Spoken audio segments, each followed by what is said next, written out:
네, 안녕하세요. 오늘도 지난 시간에 이어서 화학 평형의 이동에 대해서 이제 배울 거예요. 지난 시간엔 화학 평형이 뭔지랑 평형상수,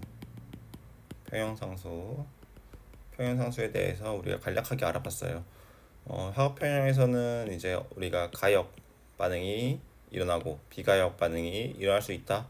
그리고 평형상수에서는 그런 가역 반응에서의 화학적 평형에서의 가역 반응에서의 화학적 평형 상태의 그 화학적 평형에서의 몰롱도를 가지고 평형상수를 구할 수 있었다. 간략하게 이제 30초 동안 뭐 이야기하면 이 정도 우리가 지난 시간에 했던 걸 생각해 봤고요. 오늘은 화학 평형의 이동에 대해서 한번 같이 살펴보도록 하겠습니다. 평화 평형의 이동의 첫 번째 법칙이 있다고 나오는데요. 르샤틀리의 원리 이렇게 나오죠. 그럼 이 사람이 뭐 발견했거나 이 사람이 찾았겠다 이런 화학평의 이동을 이름이 남죠. 이렇게 참 멋있는 것 같아요. 어, 뭐 몇 년 전에도 제가 고등학교를 다녔겠죠. 고등학교 때 다닐 때도 이 이름을 받고 공부를 할 때도 화학 공부를 할 때도 이 이름을 받고 아주 이과이면서 화학을 배우는 사람한테는 못 들어볼 수 없는 이름이고요. 화학 평형 상태에 있는 화학 반응에서 농도, 온도, 압력 등 이렇게 아까 나오죠? 농도, 온도, 압력 등 반응 조건을 변화시키면 그 변화를 상쇄하려는 방향으로 반응이 진행되어 새로운 평형에 도달하게 된다. 그러니까 뭐 쓸데없는 얘기지만 뭐 변화를 싫어한다 이런 느낌인 거죠. 변화를 싫어한다. 안전한 상태로 나는 그냥 평형을 유지하는 상태로 계속 유지되고 싶다. 평형으로 가고 싶다는 얘기예요, 결국엔. 음.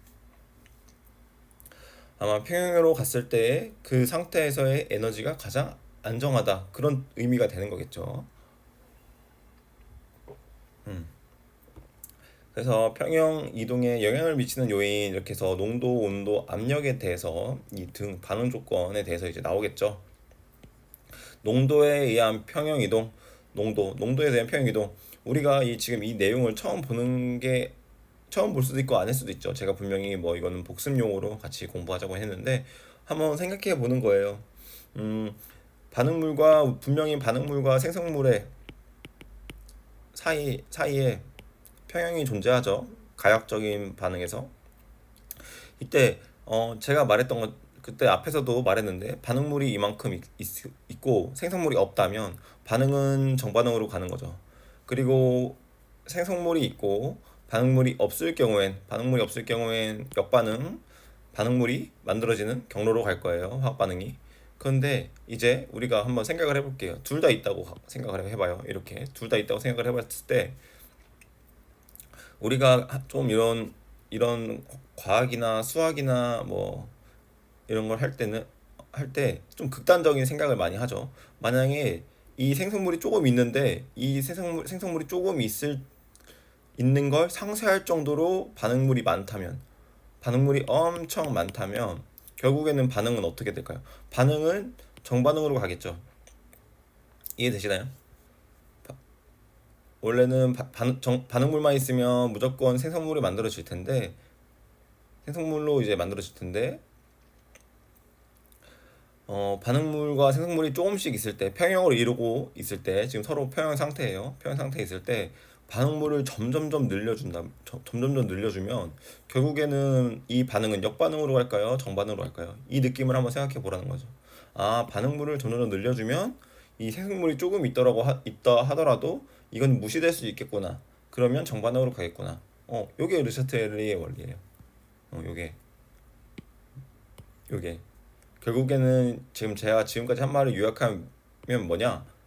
그 물질 농도를 높여주면 반응은 정반응으로 가거나 역반응으로 간다는 거죠. 어떨 때 반응물을 늘려주면 정반응으로 가고 생성물을 늘려주면 역반응으로 간다는 거죠. 그 얘기를 지금 하고 있는 겁니다. 정반응의 농도가 증가, 정반응의 농도 증가 또는 생성물의 농도가 감소. 이 말은 이제 똑같은 말이죠, 결국. 생성물을 감소시키거나 극단적으로 감소시키거나 반응물을 증가시키는 경우에는 정반응으로 가는 것이고, 생성물을 극단적으로 증가시키거나 반응물을 극단적으로 감소시키면 반응은 역반응으로 간다. 역으로 가고 정으로 간다. 그렇죠. 정반응으로 갈 때는 당연히 정반응 속도가 빠르기 때문에 정반응으로 가는 거고, 역반응으로 갈 때는 역반응 속도가 빠르기 때문에 역반응으로 가는 걸 거예요. 그래서 나중에 뭐 평형상수 이런 평형상수로 나타낼 때 속도상수로도 평형상수로 나타낼 수 있는데, 그 이야기가 이 뒤에 나오는지 안 나오는지는 몰라서 일단 이거는 제쳐두고요.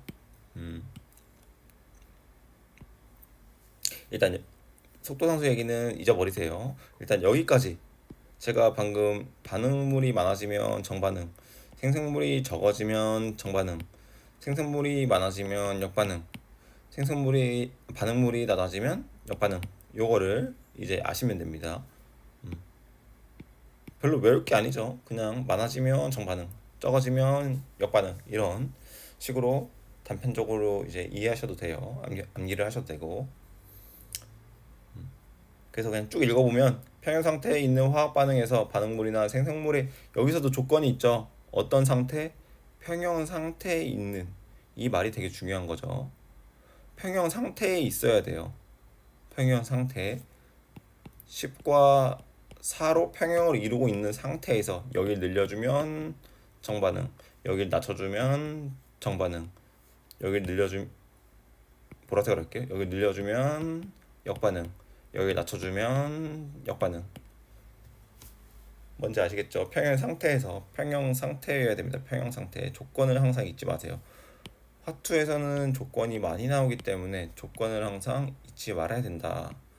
왜냐면 문제를 출제하시는 분들은 항상 조건으로 여러분을 그 함정을 팔 수 있으니까. 그래요. 일단 화학 반응에서 반응물이나 생성물의 농도를 변화시키면 농도 변화를 상쇄하려는 방향으로 반응이 진행되며 새로운 평형에 도달한다. 농도 변화에 의한 평형 이동이 일어나도 온도가 변하지 않은 KT죠. KT 이야기하죠. 온도가 변하지 않으면 평형 상수가 변하지 않는다. KT는 이제 일정한 거죠. 온도가 일정하면 평형 상수도 일정하다. 그 이야기를 했고, 이제 밑으로 탐구 자료를 보면 탐구 자료 어떤 내용이 나오면 이 평형 이동 나오네요. 평형 이동. 다이크로뮴산 칼륨 이렇게 수용액에 수산화 나트륨 용액을 넣고 색깔 변화를 이 염기죠. 염기. 그럼 이 염기를 넣었을 때 황산을 넣고 색깔 변화를 관찰한다. 얘는 중성, 얘는 이제 염기성에서, 그리고 얘는 산성에서의 색깔 변화를 관찰하는 거고, NaOH를 넣으면 노란색이 되는 거고, HSO4를 넣은 경우에는 주황색이 된다. 실험 결과 주황색을 띠고 노란색이 나오고, 과정 1에 용액에 다시 산을 넣으니까 주황색으로 변화했다.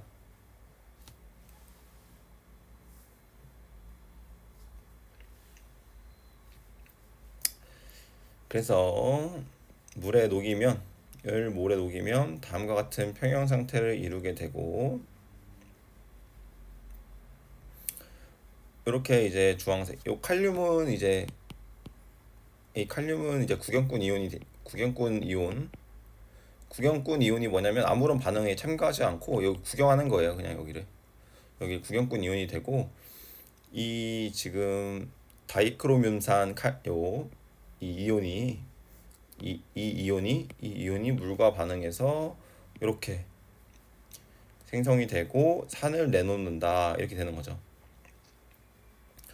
산을 내놨을 때는 주황색을 띠는데, 이제 주황색을 띠는데 염기가 들어오니까 중화되어 가지고 주황색이죠. 산을 때 주황색인데 여기는 이제 노란색이 된다. 산은 중화가 돼서 노란색이 되고, 다시 산을 넣어주니까 주황색이 된다. 요 얘기를 하고 있는 거죠. 그럼 이제 뒤로 넘기지 않고 한번 생각해 보는 거죠. 평형이동? 평형이동 어디서 뭘 평형이동을 얘기하는 걸까? 뭘 평형이동을 얘기하는 걸까? 결국에는 지금 여 상태가 지금 이 상태인 거죠. 그렇죠? 그런데 지금 이 황산 수용액을 넣어줄 거예요. 황산 수용액을 넣어준다는 건 어디에 뭘 넣어준다는 걸까요? 이 넷 중에 요걸 넣어준다는 거죠. 요거. 이 생성물 쪽 라인에 얘를 넣어준다. 얘를 넣어준다. 그럼 평형을 이루고 있었는데 주황색 이게 노란색으로 평형을 이루고 있었는데 노란색으로 평형을 이루고 있었는데 이게 들어왔다. 이게 들어왔다. 그러면 어떻게 돼요? 반응은 역반응으로 간다. 그래서 다시 주황색으로 된다. 여기서 그리고 하나 키포인트가 여기 노란색인데 여기 주황색을 띠는 요 이온이 없을까요? 없을까요? 보기에 기억 Cr2O7E- 이온은 여기 이제 여기가 A, B, C라고 했을 때 이온은 B에 존재하지 않는다.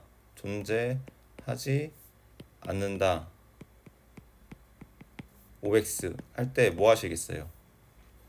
O? 노란색이니까 존재하지 않을까요? 아니죠. X죠. 존재하는 거예요. 존재합니다. 존재해야 되는데 그 이유가 뭐냐면 평형을 이루고 있어야 되잖아요. 평형. 지금 평형을 이룬다고 했으니까 얘 있는 거예요. 얘도. 뭐 얘가 1이고 얘가 99일 수 있죠. 그런데 어쨌든 얘 있어요. 어쨌든 있는 거죠. 그리고 이 산성을 많이 넣어준 이 황산 용액으로 산성을 많이 넣어주니까 이 평형이 다시 어떻게 돼요? 왼쪽으로 쏠리면서 역반응으로 진행되면서 주황색이 다시 역전하는 거죠. 다시 여기가 99가 되고 여기가 노란색이 1로 되는 거죠. 여기가 1 이렇게.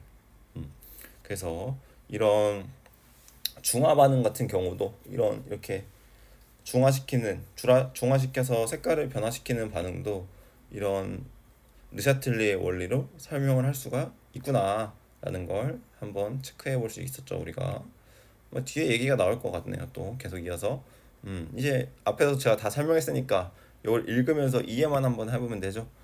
수용액에 넣으면 수산화이온이 많아져서 염기성 상태에서는 노란색을 띠는데 이 수소이온과 반응함으로 수용액 속의 H의 농도가 감소한다.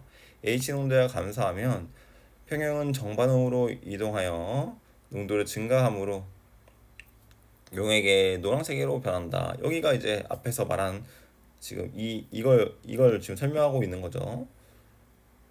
이걸 넣으니까 결국에는 노란색으로 변한다.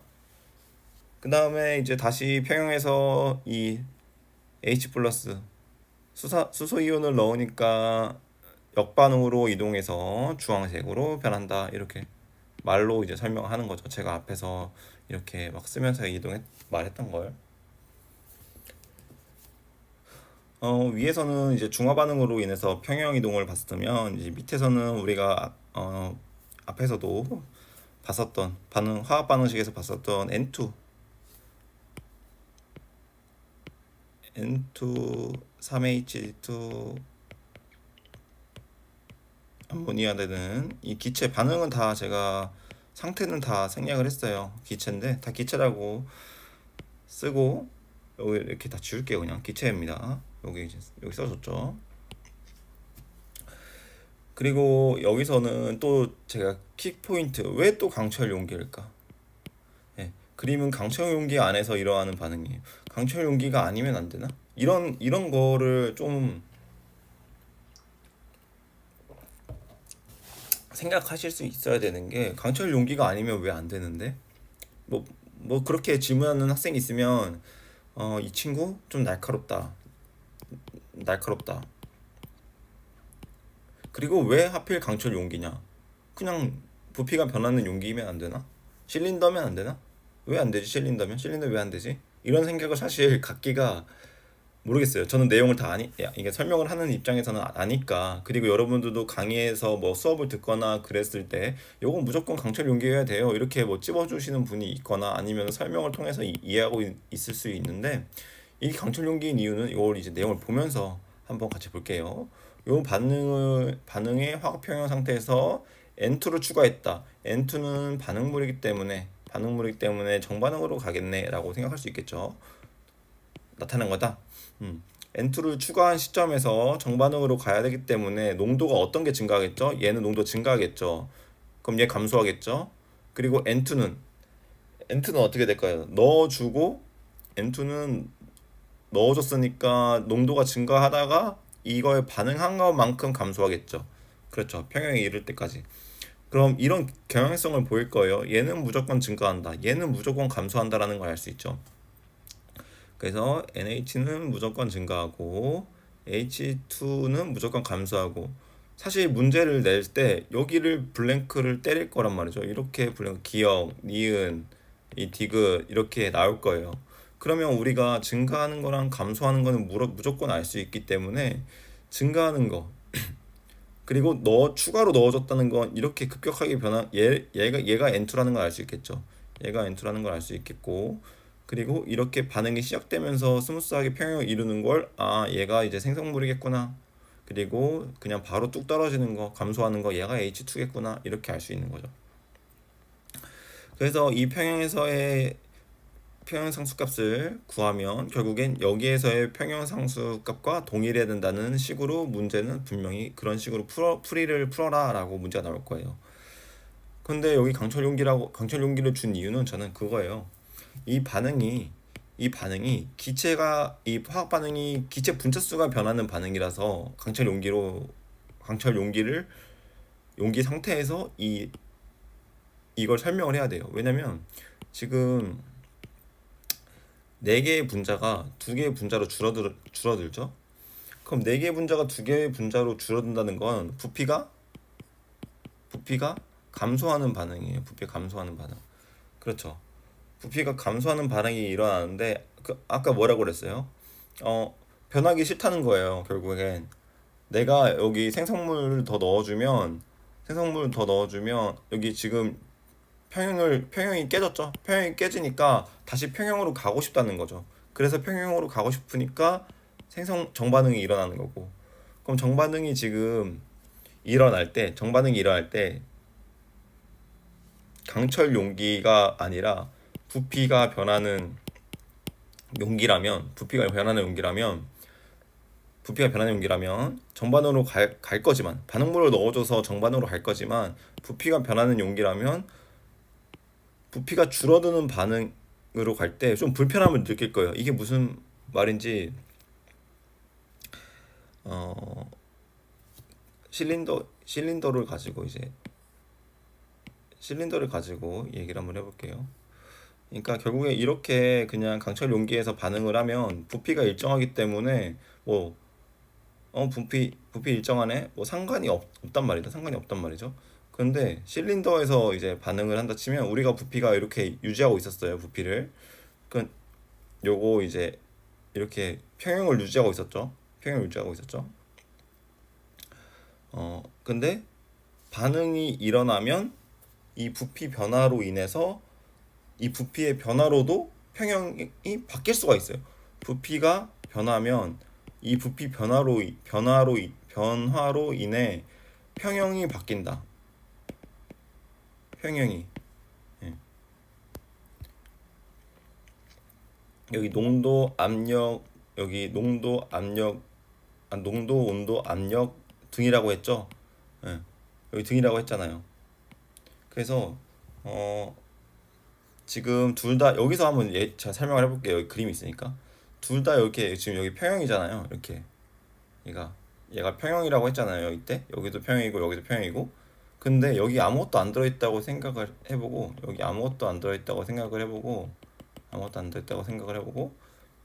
우리가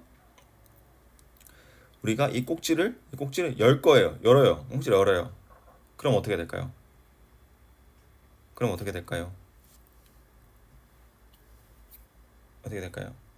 반응이 이제 이 비율이 변할까요? 이 비율이 반응 1대1대 2 비율이 안 변해요. 안 변해요. 부피가 증가 아까 변한다며 이 나쁜 놈아. 부피가 변하면 반응 평형이 이제 이동한다며. 근데 왜 여기서는 왜 이 비율이 안 바뀌어? 왜 안 바뀌냐? 이때는 지금 1대 1대 2. 기체 분자수가 변하지 않는 반응이에요. 기체 분자수가 변하지 않기 때문에 여기서 지금 그러면 이 꼭지를 여는 순간 여기에 A가 0.5, 여기 A 0.5, B 0.5, C 0.5, 아 B 0.5, C 1, C 1 이렇게 될 거예요. 그리고 이제 다 평형을 다시 이룬 상태에서 꼭지를 닫아요. 꼭지를 닫은 상태에서 여기서 K 값을 구해요. K는 2분의 1 곱하기 2분의 1 분의 1 이렇게 되겠죠. 그럼 이건 4, 평형 K 4 그대로 나오죠. 4가 여기도 2분 똑같으니까 2분의 1, 2분의 1, 1 여기도 4 나오죠. 똑같이 비율도 1대 1대 2죠. 처음 부피가 몰수가 퍼지기 전에도 1대 1대 2였어요. 그렇죠? 그런데 여기서는 평형이 변하지 않았는데 왜 안 변했냐면 기체 분자수가 전체 반응물과 생성물이 똑같으니까 두 개가 생기니까요. 그쵸? 두 개 생기니까요. 근데 앞에서 제가 말했던 건 가져갈게요. N2 플러스 3N 3H3 ENH3 이렇게 됐을 때 이게 이제 A라고 하고 이게 B라고 하고 이게 C라고 할게요. 그럼 이 상황에서 이거 오른쪽은 아무것도 없는 빈 공간이라고 하고 똑같은 이제 생각을 하는 거예요. 이 꼭지를 열었어요. 부피가 증가했죠. 부피가 증가하면 이 평형은 어느 방향으로 이동을 할까요? 이 평형은 부피가 커졌으니까 나 여기 부피 커진데 좀 많이 채우고 싶다. 그럼 기체 분자수가 많아지는 방향으로 반응이 진행이 돼야 돼요. 그래서 아까는 만약에 이게 평형이라고 생각을 한 상태에서 그냥 아까는 0.5, 0.5였잖아요. 0.5, 0.5, 0.5, 0.5, 1이었잖아요. 근데 지금 이걸로 제가 기체 분자수가 동일하지 않은 반응물은 사고 생산물은 2인 반응에서 꼭지를 열면 부피가 증가했기 때문에 반응은 역반응으로 가야 됩니다. 반응 역반응. 그렇기 때문에 분명히 1몰, 1몰, 1대 1대 2 비율이 깨질 거예요. 네, 1대 1대 1 비율이 깨지고 A, B 몰수가 더 많아지는 A, B 몰수가 많아지고 C 몰수는 줄어드는 그러한 상태에서 이 평형이 K 값을 만족하는 상태에서 멈추게 될 겁니다. 어, 이해하셨죠? 부피가 커지면 기체 분자수가 많아지는 방향으로 평형이 이동한다. 이렇게 이제 제가 지금 설명한 걸 한 문장으로 말할 수 있는 거죠. 부피가 커지면 기체 분자수가 많아지는 방향으로 이동한다. 지금 이 말을 거꾸로 하면 지금 부피가 지금 반응을 하면 부피가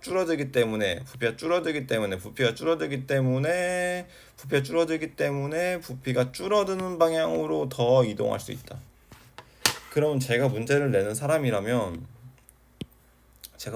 사람이라면 또 이런 공부를 할 때 또 무슨 그런 거 뒤에 문제 나올 수도 있고 아니면 학생분들이 문제를 풀 때 이런 문제를 풀어보셨는지 안 풀어보셨는지 모르겠지만 강철 용기 3리터를 준비하고 부피가 변할 수 있는 거 3리터 여기 해서 여기 막아놓고 이렇게 고정시켜 놓고 3리터 똑같이 이거 ABC 하고 여기도 ABC 들어있고 지금 문자 만들고 있는 거예요. 제가 ABC 넣어놓고 질소, 수소, 암모니아 이렇게 넣어놓고 똑같이 넣어놔요. 뭐 똑같이 양을 뭐 A몰, B몰, C몰 이렇게 넣어놓고 A몰, B몰, C몰 이렇게 넣어놓고 이제 어떻게 하느냐, 똑같이 여기에 A를 X만큼 추가할 거고 여기도 A를 X만큼 추가할 거예요. 그래요. X만큼 추가했어요. 그럼 어떻게 돼요? 정반응으로 가죠. 정반응으로 갑니다. 정반응으로 가서 어떻게 돼요? 정반응으로 가서 이게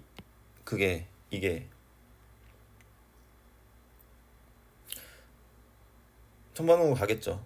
그리고 제가 지금 문제를 만들다가 좀 지금 잘못한 게 있는데 여기 꼭지가 없어야 돼요. 고정핀이 없어야 돼요. 고정핀이 없는 상태에서 3리터야 돼요. 그럼 이제 여기도 X를 여기도 이제 고정핀이 있어야 되나? 잠시만요. 저거 X를 넣어주면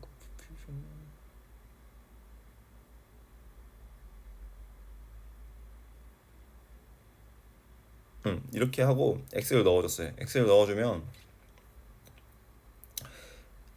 넣어준 상태에서 반응이 진행이 되겠죠. X를 넣어주면 반응이 진행이 되고 이 X 때문에 여기는 부피가 좀 증가하겠죠. 부피가 증가하고 그리고 그 부피 증가로 인해서 역반응으로 뭐 갈 수도 있고 그 반응이 순식간에 근데 그렇지만 이 X 증가량 때문에 정반응으로도 반응이 갈 거예요. 그렇죠? 정반응으로 가면서 부피가 줄어들 수 있으니까 만약에 지금 가지고 있던 이 3리터보다 제가 근데 결국에 하고 싶었다는 말은 뭐냐면 이 3리터보다 부피가 줄어들면 부피가 줄어들었기 때문에 이 반응에서 기체 분자수가 줄어드는 방향 4에서 2로 줄어드는 방향으로 정반응으로 더 쏠려야 된다고요.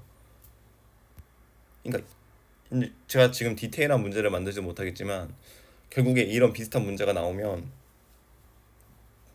이렇게 아마 계산을 하지 않고 추론적으로 푸는 문제가 나올 가능성이 커요. 생각해서 푸는 문제가 3리터보다 줄어들었기 때문에 그러면 기체 분자수가 더 줄어드는 방향으로 더 칠 것이다. 그래서 이 넣어주는 기체 분자의 그 부피를 무시한다면 뭐 이런 조건을 뭐 넣을 수는 없겠지만 이런 조건을 만약에 넣는다면 그럼 상승하지 않을 테고 이 상태에 3리터 그대로일 거고 X가 들어가자마자 정반응으로 가면서 기체 부피가 줄어들 거니까 피스톤이 내려올 거니까 그럼 더 이제 줄어들겠죠. 부피가 얘가 반응하는 것보다 얘가 더 많이 생성이 된다고요. 생성물에. 그래서 여기에서는 만약에 최종적으로 NH3가 뭐 Y였다면 여기에서 최종적으로 NH3가 Z라고 볼 때 Y보다 Z가 더 크다. 왜냐면 부피가 줄어들면 정반응을 더 치우쳐야 되기 때문에 이 얘기를 하고 싶었습니다.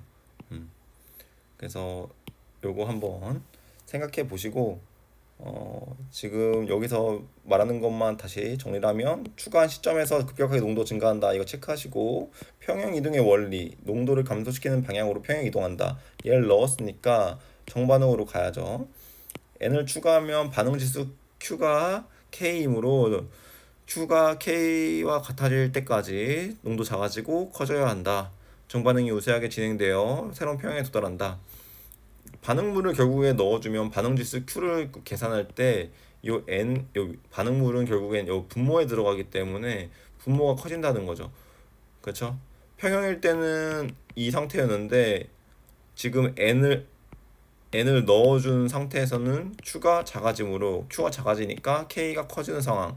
이렇게 되면 얘는 정반응으로 갖는 시그널이니까 정반응으로 가야 된다. 결국엔 반응지수 Q로도 QK 이 관계로도 이걸 설명할 수 있는 거죠. 르샤틀리의 원리를. QK로도 르샤틀리의 원리를 설명할 수 있다. 원리를 설명할 수 있다. 새로운 평형에 도달하면 각 물질의 농도는 일정하게 유지되고 평형에 도달하고 이 평형에서의 평형상수와 이 평형에서의 평형상수는 같다. 라고 하면 지금까지의 정리는 끝이 난 겁니다. 그리고 이제 압력 변화에 의한 평형 이동. 이제 여기서 제가 위에서 할 내용을 위에서 결국엔 압력과 부피는 뗄 수 없는 관계이기 때문에 위에서 제가 지금 부피 이야기가 요 이야기를 한 거예요. 이제 요 이야기 좀 이제 쉽게 이해를 할 수 있겠죠.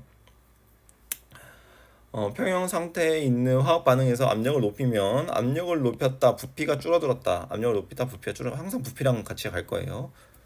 왜냐면 압력으로 이야기해도 그걸 부피로 받아들여야 돼요. 압력을 낮추는 방향으로 평형이 이동하고, 그럼 압력을 낮추는 방향이니까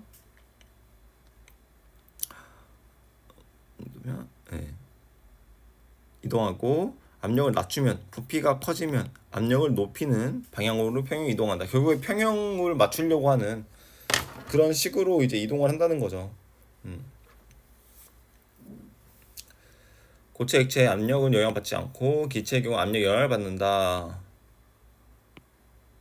압력은 CO2에 대해서만 영향이 있다.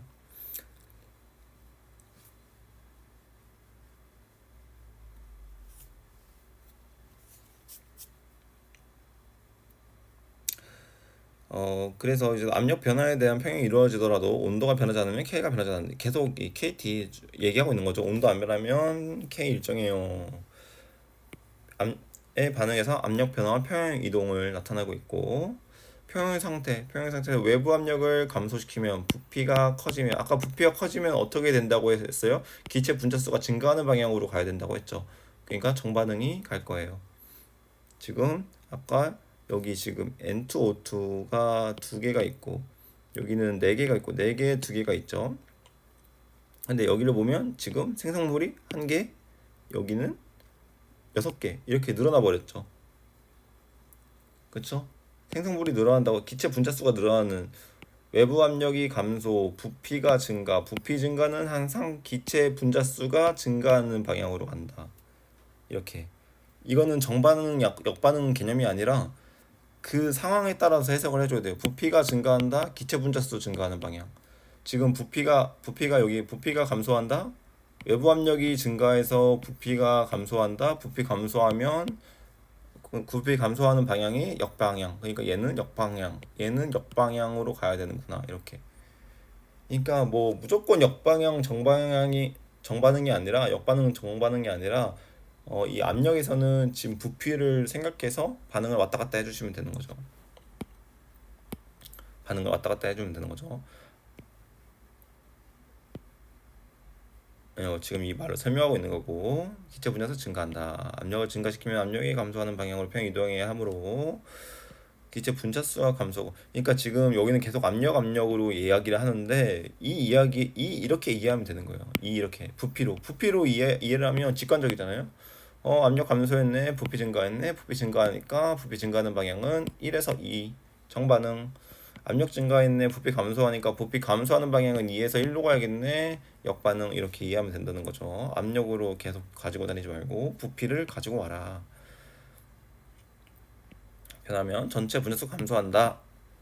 평행 이동하더라도 K는 일정하다. K는 변하지 않는다 라고 말을 하는 거죠. 그래서 K가 변하지 않는 걸 뭐 어떻게 알 수 있냐? 단순히 몰수로만 가지고 이제 지금 K를 구하면 여기 4개 있고 여기 2개 있으니까 여기에 K를 구한다고 하면은 반응물 4분의 2의 제곱 이렇게 아니죠, 잘못했죠 제가. 요게 지금 반응물이니까 2분의 4의 제곱 이렇게 되는 거죠. 그럼 얘는 8이 나오는 거고, 얘는 지금 2개, 3개니까 2개, 3개니까 3분의 2의 제곱이 되는 거죠. 그쵸? 근데 막 다르잖아요 지금 이 8이랑. 그러니까 뭘 지금 잘못한 거예요? 이 부피 고려 안 했잖아요. 이거는 기체 몰수로 평행산수를 구한 거지. 그러니까 이런 것도 낚이면 안 돼요. 이런 것도 낚이면 안 되고, 지금 이 부피가 지금 여기는 이제 x라고 하고 여기 부피를 y라고 하고 여기 부피를 z라고 했을 때, 예, 그 x분의 이렇게 구해야 되는 거죠. x분의 2, x분의 4의 제곱은 뭐랑 같아요? y의 3분의 y의 2 제곱, 그리고 여기 마지막 z는 z분의 여기 반응물이 하나 있고 z분의 여기 6 이렇게 해서 제곱, 요런 관계식을 이제 세울 수 있겠죠. 이걸로 관계식을 만들 수 있겠죠. 그럼 xx끼리 없어지고 뭐 x분의 8, 여기는yy끼리 없애주고 y 3y분의 4, 여기는 z분의 36, 이런 관계식이 성립하니까 결국에 우리가 뭐 문제를 풀 때 8x는 3분의 y, 3y분의 4는 36분의 z, 이렇게 관계식이 이제 나올 수가 있죠. 전체에다가 이제 3을 곱해주면 이렇게 날라가고 3을 곱해주면 24, 3을 곱해주면 여기 3, 108 이렇게 되는 거죠. 그럼 이 부피비를 구할 수 있겠죠. 부피 다 똑같아야 되니까 부피비 여기 24를 넣으면 1이고 여기 y는 4를 넣으면 1이고 z는 108을 넣으면 1이니까 결국에 z 문제에서 z가 뭐 54라고 주어진다면 우리는 이 y가 아니라 이 x 처음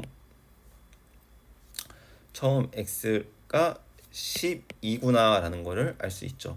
그러면 제가 이렇게 평행상수를 구했을지 모르고 대충 그림을 그리셨는데 적어도 4배 이상의 부피비가 나야 되니까 이 정도 부피비를 그렸으면 요 정도는 있어줘야 예, 사실적으로 맞는 그림이죠. 그리고 여기는 이제 그렇게 되는 거고, 네.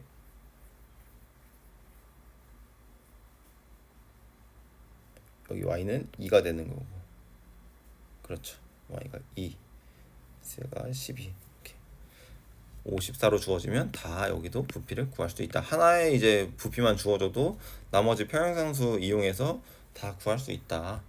분명 이런 문제도 또 나올 거예요. 왜 개념 설명할 때 문제를 자꾸 푸냐 이렇게 수 있는데 이렇게 이제 문제 나올 수 있으니까, 나올 거니까 미리 이 문제 개념을 설명할 때 같이 푸는 거죠. 그리고 실수하는 포인트 잡아서 설명을 드리는 거고요. 여기서 그냥 여기 가지고 계산하면 안 된다, 몰수다, 부피 가지고 와야 된다, 몰롱도로 풀어야 된다, 평형상수 K는 실수하면 안 된다, 딱 떡하니 주면 그거를 딱 이거구나 해서 받아들이면 안 된다. 실수하지 마시고요. 그래서 이제 또 기체 압력에 따른 평형이동 변화, 계속 이거 나오는 거죠. 압력 부피가 줄어들면 기체 분자수가 감소하는 방향으로 간다. 부피가 줄어들면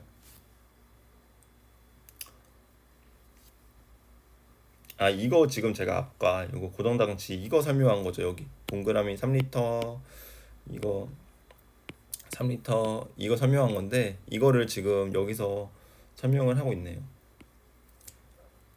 압력을 가한 직후 고정장치로 고정해서 압력이 가했으니까 부피는 줄어드니까 부피가 줄어드는 방향 정반응으로 가겠다. 그렇죠?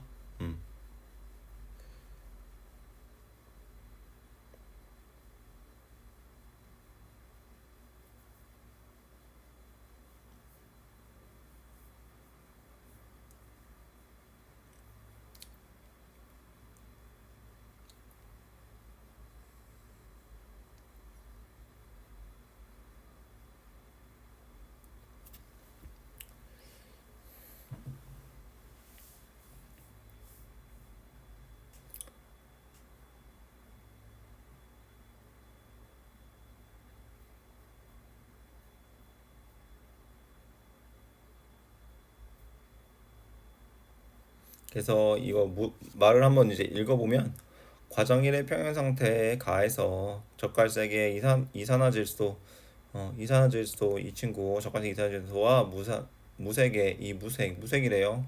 혼합되어 연한 갈색을 띠고 있었을 때 평형상수를 K라고 하고, 압력을 가하여 부피를 2분의 1로 줄여버리면 우리는 아마 분명히 정반응으로 갈 거라는 걸 알고 있죠. 정반응으로 갈 테니까 분명히 이 농도는 줄어들겠죠.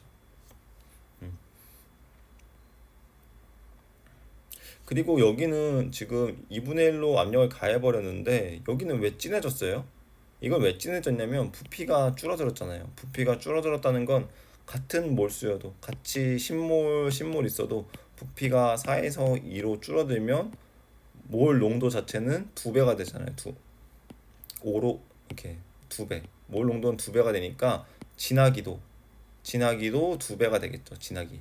이 젓갈색의 진한 정도가 두 배가 되고 여기 집갈색의 진한 정도가 두 배가 되고 근데 정반응으로 반응이 진행될 거니까 다시 좀 옅어진다 이런 식으로 무색으로 변할 거니까 그래서 그 내용이 여기 써져 있는 거고 반응 지수는 이 반응은 Q가 이제 K보다 작아졌을 테니까 정반응으로 진행이 된다. 정반응으로 진행이 되어질 거다. 그리고 이거를 찾을 때 우리가 그냥 기체 분자수 정반응으로 간다는 거 알고 있잖아요. 정반응으로 가니까 정반응이니까 무조건 QK 이 상태를 만족하는 거겠죠. 이걸 찾아서 정반응으로 간다고 얘기할 수도 있지만 정반응으로 가는 걸 우리는 뻔히 알고 있으니까 분명히 K는 Q보다 큰 상태구나라는 것도 말할 수 있는 거죠. 그래서 이 정도까지 하면은 평형에 대해서 이제 지겹도록 하고 있죠. 부피가 일정한 용기에서 비활성 기체 등 반응에 영향을 주지 않는 기체를 첨가한 경우에는 여기 좀 중요한 거 나오는데 부피가 일정한 용기, 강철 용기. 여기는 또 부피가 일정한 용기래요. 그냥 강철 용기라고 하면 되지. 그래서 비활성 기체 등 반응에 영향을 주지 않는 기체를 첨가한 경우에는 반응물이나 생성물의 몰 농도가 변하지 않으므로 평형 이동하지 않는다. 이렇게 말로만 또 써놨는데 이게 무슨 말이냐? 이게 무슨 말이냐? 3리터 아까 이 강철 용기랑 부피 3리터 ABC가 똑같이 있었어요. 근데 어떤 친구가 여기다가 헬륨을 2리터를 넣었대. 헬륨 2리터가 아니라 헬륨 2몰을 넣었대요. 2몰을 넣었대요. ABC는 1몰 있었고 여기도 1몰 있었어요. 1몰들이 3리터를 유지하고 있었고 여기도 이제 헬륨을 넣어주는 거죠. 헬륨 2리터 이렇게 넣어줄 거야. 2리터가 아니라 2몰 넣어줄 거예요. 그럼 부피가 전체적으로 어떻게 커지죠? 5리터로 커지겠죠. 부피가 여기는 이제 5리터로 커질 거예요. 왜냐 대기압은 1atm으로 똑같고 여기 몰수를 넣어줬기 때문에 기체 분자 전체는 5몰이 들어있는 거니까 부피가 이제 커져야겠죠. 그럼 부피가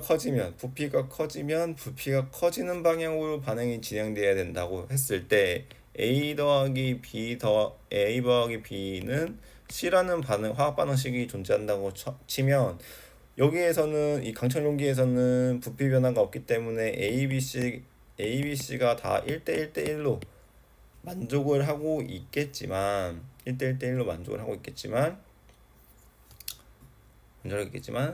이 헬륨을 첨가한 부분에서는 부피가 증가되었으므로 반응이 분명히 기체 분자수가 증가하는 방향 여기서 증가하는 방향은 어디예요? 역방향으로 반응이 진행될 거다. 그럼 어느 부피가 있을 거고 이 부피랑 이 이제 기체 분자수가 증가하는 이 부피가 있을 거고 최종 부피분의 이제 여기는 A는 증가하겠죠. AX 증가하고 여기 1 플러스 X 이거 있고 이거분의 V분의 C 마이너스 X 요 이제 평형상수가 이 여기서의 평형상수랑 똑같다. 3분의 1 곱하기 3분의 1 그 다음에 3분의 1 이렇게 한 거랑 똑같다. 그래서 이렇게 다 지우고 3이 남네요. 평형상수는 결국 3. 그래서 평형상수 3을 요 식을 풀어가지고 계산을 하면 되겠죠.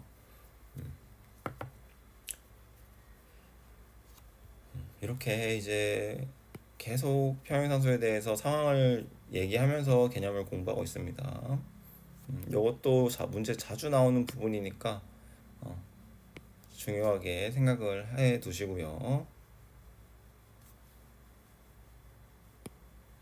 압력 변화에 의한 평형이동과 화학 반응식의 계수관계. 압력을 증가시켰을 때 정반응으로 평형이동하였다. 정반응으로 평형이동하였다. 압력을 증가시켰다. 부피가 감소했다. 부피가 감소했는데 정반응으로 이동했다. 기체 분자수는 어디가 더 큰 거예요? 부피를 줄어들였는데 정반응으로 이동했다면 이 개수의 비는 여기가 반응물이 더 커야 되는 거죠. 부피가 줄어들었으면 기체 분자수도 줄어드는 방향으로 반응이 가야 되니까, 그래서 이런 관계식이 나오는 거고, 지금 제가 쓴 거 압력을 감소시키면 부피가 증가하는 방향으로 반응이 일어나야 되고, 정반응 쪽으로 이동하였다 하면 여기 정반응이 기체 분자수가 많은 반응이구나 라고 하면 되고, 압력을 증가시켜나 감소시켰는데도 평행이동이 없었다 그러면 기체 분자수가 반응이 같은 분자겠구나 라고 생각을 하면 되고, 이 설명은 아까 제가 여기서 했던 설명과 똑같죠. 기체 분자수가 같으니까 부피를 늘리거나 꼭지를 없애서 부피를 늘려도 반응은 변하지 않는다. 결국에는 왔다 갔다 다 어느 곳이든 설명이 가능하죠, 사실. 그래서 여기까지 이제 평형 이동 르샤틀리 원리 압력에 대해서 한 거고, 여기 압력, 그러니까 처음에는 르샤틀리 원리가 먼지에 대해서 한 거고, 농도에 대해서, 여긴 압력에 대해서 한 건데, 처음엔 농도에 대해서 했고 여긴 압력에 대해서 한 건데, 사실 압력보다는 저는 부피로 생각하는 걸 더 좋아한다. 부피로 생각하는 걸 더 좋아하고, 이제 나머지 온도에 대해서 이제 얘기를 하려고 하나 보네요. 온도에 대해서 얘기를 할 때는, 온도는 아마 그 델타 H 엔탈피를 줘야 됩니다. 이게 발열 반응인지 흡열 반응인지를 줘야 이 평형 이동의 그 이동 경로를 우리가 알 수 있어요. 한번 이 내용을 보지 말고 설명을 하자면, 이렇게 발열 반응인 경우가 있다고 칠게요. 발열 반응. 그럼 발열 반응 어떤 A 더하기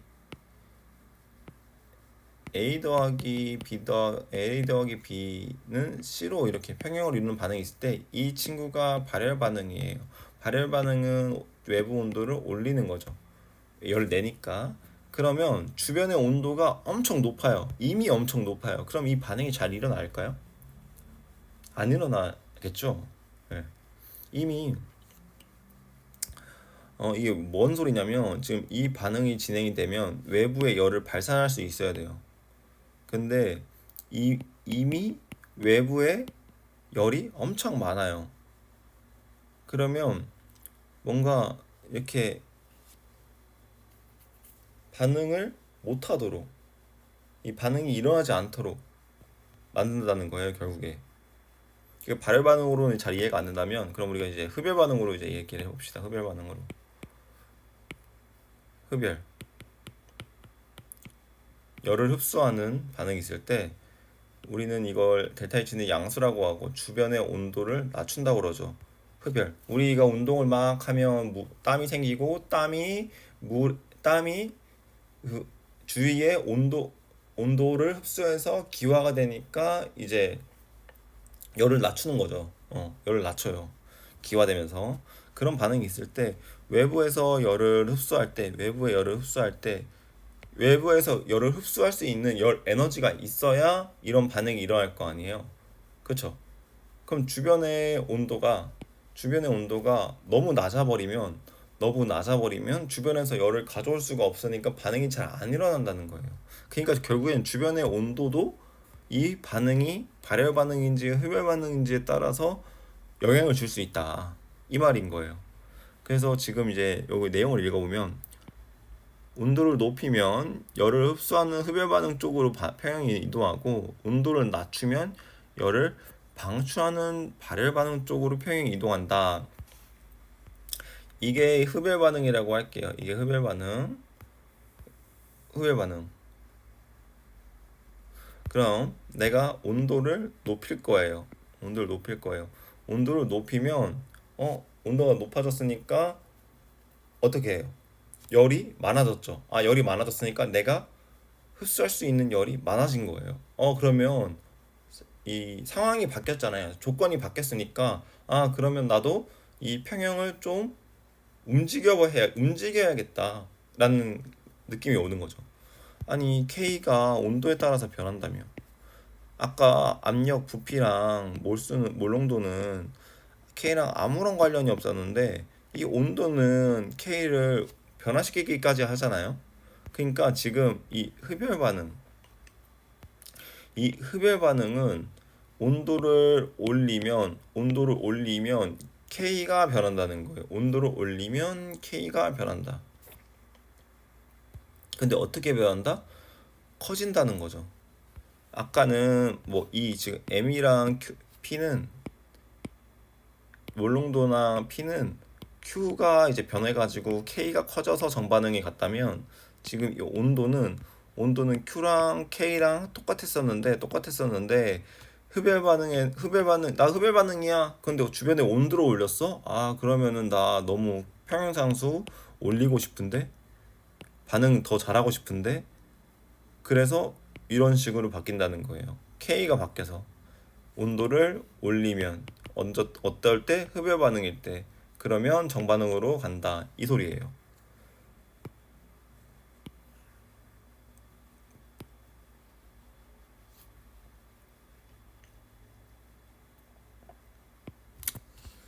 그래서 이 내용을 한번 또 읽어보면 평형 상태에서 온도가 일정할 때 농도나 압력에 의해 새로운 평형 상태에서 도달해도 평형 상수는 일정하지만 온도가 변하면 평형 상수 달라진다. 아까 했던 얘기죠. 정반응이 흡열 반응일 때 정반응으로 가는 반응이 지금 이건 발열 반응이니까 예시를 못 들고 흡열 반응일 때 온도를 높이면 평형 상수가 증가해 버린다고요. 온도가 높아지면. 그리고 온도를 낮추면 평형 상수가 감소한다. 정반응이 발열 반응일 때 온도를 높이면 평형상수는 감소하고 온도를 낮추면 평형상수가 증가한다. 이게 결국에 무슨 말이냐? 이거를 뭐 말로 무조건 달달달 외우려고 하지 말고 상황을 한번 생각해 보는 거예요. 나는 흡열 반응을 할 거야. 그러면 흡열 반응을 할 거야. 그러면 이게 반응이 흡열 반응이야. 그럼 주변의 온도가 높았으면 좋겠어요? 낮았으면 좋겠어요? 반응을 하려면? 높았으면 좋겠죠. 흡열 반응이니까. 그러면 흡열 반응은 온도를 높이면 정반응으로 간다는 얘기예요. 정반응으로. 굳이 뭐 외우고 이런 게 아니라. 그럼 발열 반응. 난 발열 반응이야. 발열. 주변의 온도를 올릴 수도 있고 내릴 수도 있는데 나는 발열 반응은 주변에 열을 내는 거야. 주변에 열을 낼 때 주변의 온도가 높은 게 좋아, 낮은 게 좋아?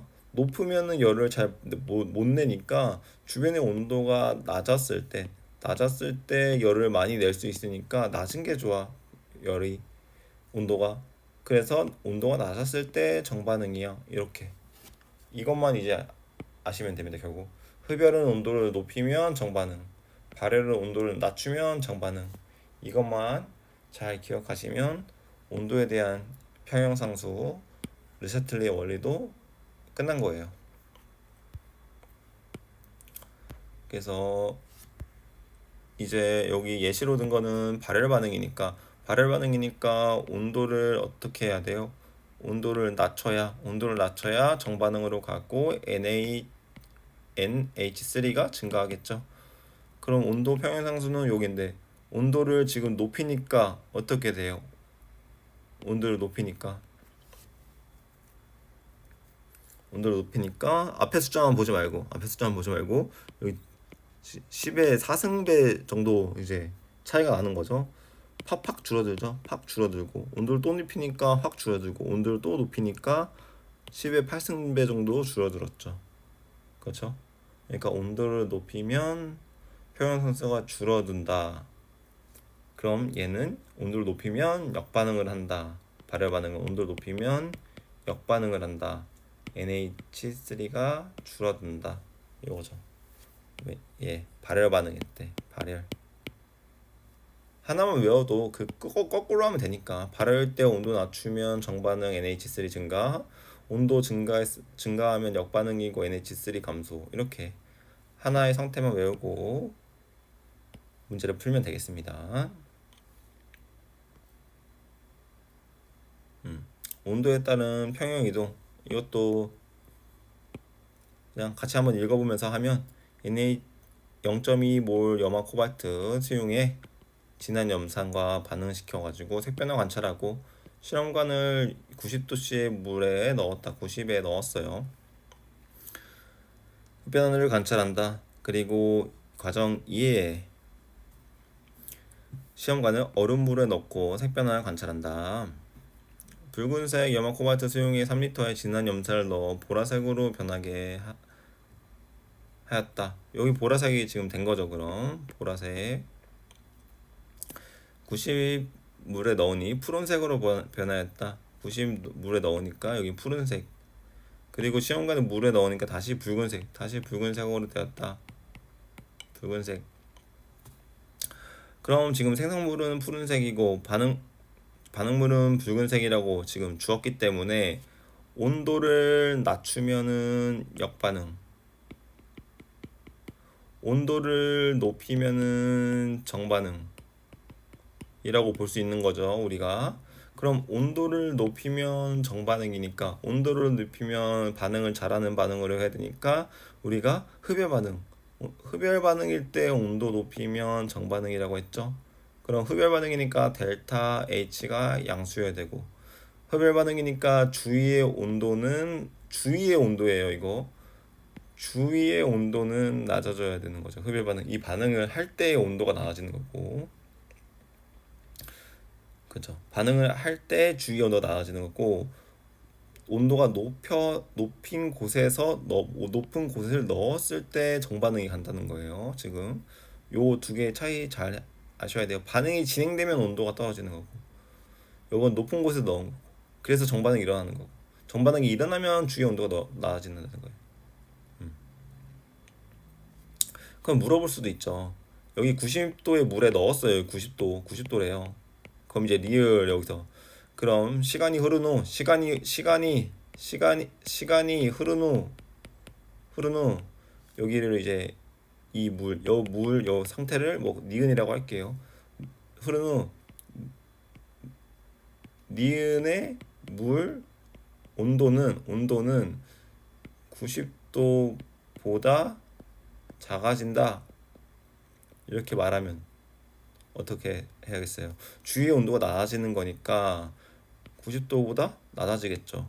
그리고 이 주변 공간이 뭐 25도일 수도 있으니까 그냥 당연히 낮아지는 거 아니야 라고 생각할 수 있기 때문에 이거를 어 문제를 바꿔서 이 주위 온도가 높아지는 어떤 반응? 발열 반응으로 바꾸고 발열 반응에서의 상태 발열 반응에서의 상태로 바꾸면 90도보다 커진다 이렇게도 바꿀 수 있죠.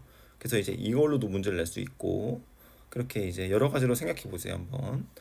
그러면 여기까지 이제 말했으면 이것도 이제 이해를 하셨을 거예요. 그래서 여기까지 온도에 따른 평형 이동 한번 봤고요. 이제 촉매와 평형 이동. 촉매는 반응 속도에는 영향을 미치지만 평형은 이동시키지 않는다. 따라서 촉매는 평형 상수나 생성물의 양에는 영향을 주지 않는다. 촉매는 결국에는 속도와 관련 있는 부분이기 때문에 평형 상수 K나 이 생성물들의 양에는 영향을 주지 않습니다. 요 점 잊지 않고 한번 체크하고 많이 한 것 같아요. 저 사실 평형 수능률까지 할 줄 알았는데 수능률까지는 못 할 것 같고 오늘 르샤틀리의 원리 르샤틀리의 원리에서 몰농도 그리고 압력으로 얘기했지만 우리는 부피로 생각하기로 했고 부피 그리고 온도에 대해서 어떻게 반응이 진행되는지 반응물을 증가하면 정반응으로 생성물을 증가하면 역반응으로 부피를 늘리면 기체 분자수 증가하는 방향으로 부피를 감소하면 기체 분자수 작아지는 방향으로 기분이 커지는 방향으로 기체 분자수가 작아지는 방향으로 온도를 높이면 주위의 온도를 높이면 흡열 반응 정반응, 주위의 온도를 낮추면 발열 반응 정반응. 이렇게 결국엔 지금 했던 얘기를 한 30초 동안 간략하게 정리를 해봤고, 디테일한 부분은 지금 저랑 같이 공부하면서 제가 찝어드렸기 때문에 다시 뒤로 돌리고 앞으로 돌려서 그리고 빠르게 해서 느리게 해서 참고하시면 될 것 같습니다.